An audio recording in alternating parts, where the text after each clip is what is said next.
All right, first I'd like to thank all of you for being here. Special thanks to ACM for organizing this event and for inviting me to it. I've really enjoyed listening to a lot of the presentations so far. I've learned so much from all of you, and I'm excited now to share my experience with you. Xavier. I'm going to be presenting on Teranga, how Senegalese hospitality shaped my experience and my identity when I was in Senegal. First off, Turanga is the Wolof word, as a few of you in the audience at least know, for hospitality. Turanga, or Wolof, is it's the language of the street in Senegal. Although French is the official language, Wolof is more widely spoken. I feel like there's so much that divides us in the US. There's religion, politics, sexuality. You see the same divisions in Senegal, but the only difference is that these divisions don't matter so much. There's an overarching theme of solidarity, of community, that we just don't experience here when we live our lives in such individualistic ways sometimes.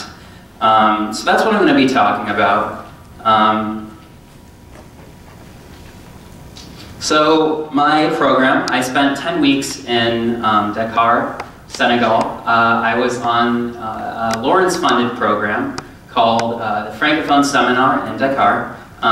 For those of you who don't know where Senegal is on the map, probably a few of you, but still it is the westernmost country in Africa. Dakar is located on the west coast of the country.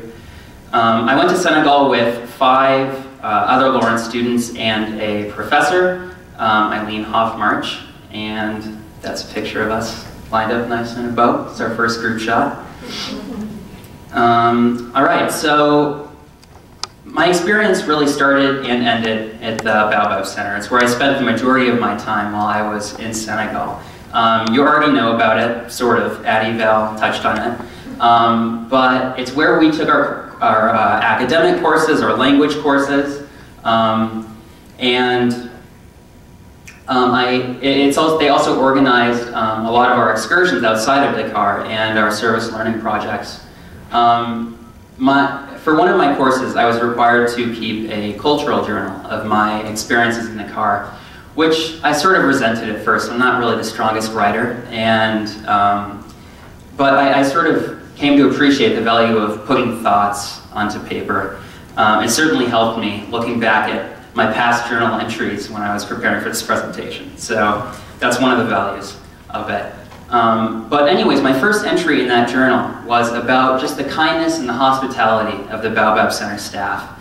It seemed like everything they did to improve our experience, to make it a more lasting experience. They were very curious, they were really eager to share their culture with us. And the picture here is, on your left, is Edu and Bala, and those were our dance and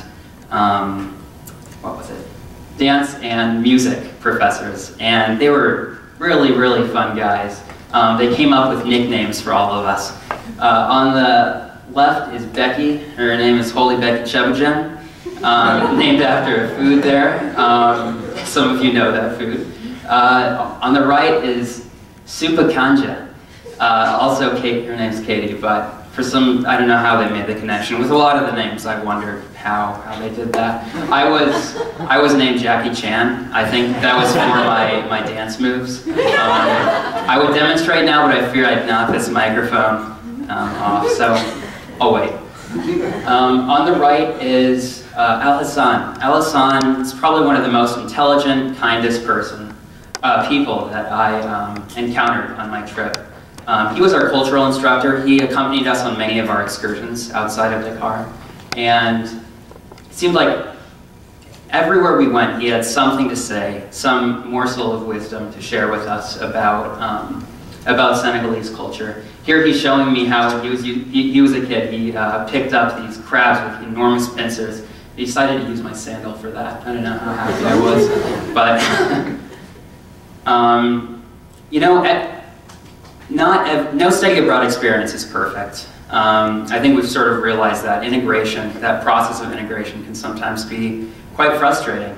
I was told before going to Senegal that if the experience was perfect. If you're feeling like, oh, this is great, you're probably doing something wrong.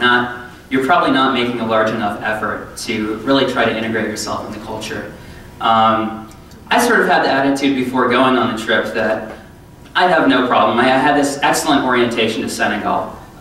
Nothing would go wrong. A lot of confidence. That confidence sort of dissolved. I sort of had feelings of regret, I think, 2 weeks into the trip. I was placed in a host family that wasn't very outgoing with me, which really wasn't the experience of the other students in my trip, but it really got to me, and it was very frustrating at times. And that's when I met Poppy Diop.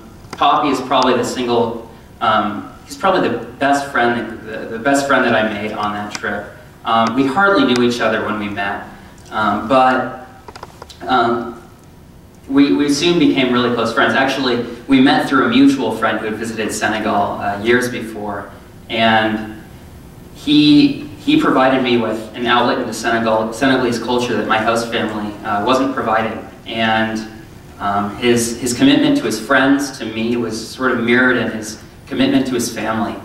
He was a full-time student, yet he, whenever he had free time, he was searching for tenants to rent out spaces at him and his grandmother's house. So he was very committed to his family as well.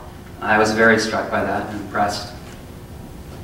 Mariama I met later on the trip during one of our service learning projects at a high school English club. And I soon got to know her family really well. I came to consider them my true host family. I was struck by just how willing they were to accept me into their family and share with me their food and just their hospitality.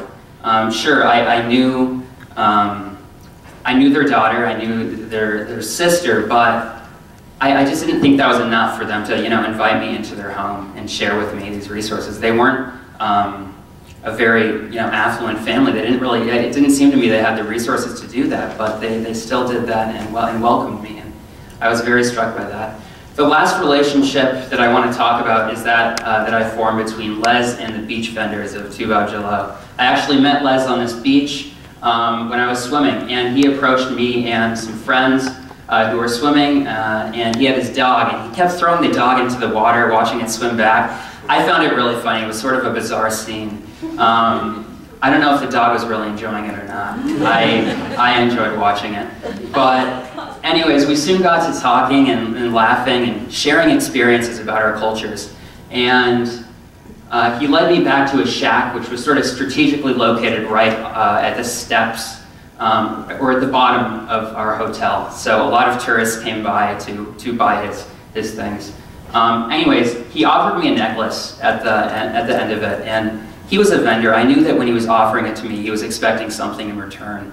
But I like to think that I got a little more out of that interaction. I learned a lot about his lifestyle, his culture, that otherwise I don't think I would have gotten if I made the decision to just stay in the hotel like a lot of my friends did. So to conclude, the relationships I formed in Senegal really, they showed me the importance of giving and sharing and how it can have a really profound effect on one's experience. And I was struck by how people with so much less than we have are willing to give so much more.